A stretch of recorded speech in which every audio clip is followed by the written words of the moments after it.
Anti-drone defenses really is the topic at the moment, and it's very interesting because it's kind of difficult and easy to counter drones at the same time. I mean, it should be easy, right? Because drones tend to fly relatively slowly, they tend to fly relatively low, they don't have any countermeasures themselves, can't defend themselves, so it should be easy to shoot them down. But often it isn't, partly because of the same reasons that they fly slowly and fly low, and so counter systems aren't necessarily built for that.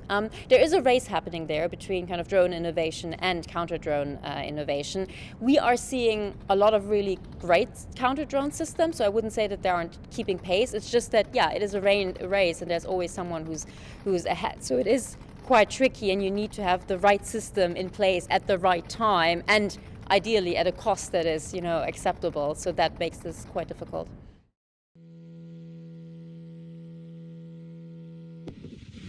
I mean, I think in a way, even in conflicts with aerial dominance, we'll still see a lot of drones, even non-robust ones in the sky, because in a way, a lot of these drones are so cheap they are expensible. They aren't necessarily built to be, they aren't supposed to be shot down immediately, but even if they're just in the sky for, let's say, a few hours before air defenses get them, you can gather really important information. So I think that even if you have air dominance, these dispensable cheap drones still play a role.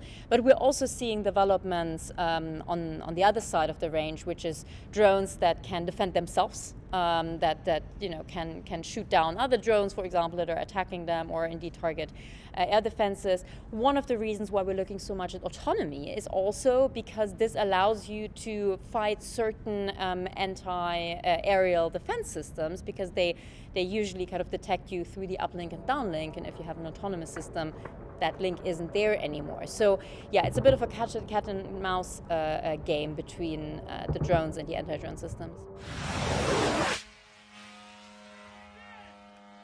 I don't think that drones are the key on who is gonna win in this war, but I don't think any other weapon system is really. We've seen the importance of tanks, we've seen the importance of artillery, we've seen the importance of drones. I don't think it's possible to point to the one thing.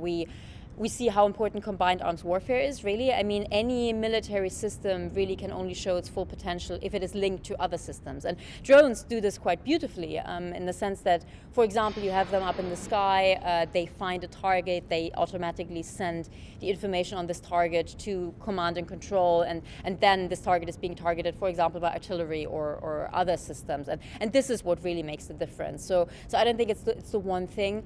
Nevertheless, I mean, the level of ISR, intelligence, surveillance, and reconnaissance, that drones give you is definitely quite crucial. So I would point to this as being extremely important, together with probably connectivity, and just the fact that, connectivity and internet connectivity is still there in Ukraine. These are elements without which I think it's very hard to win, but it doesn't mean that, it's the one decisive factor.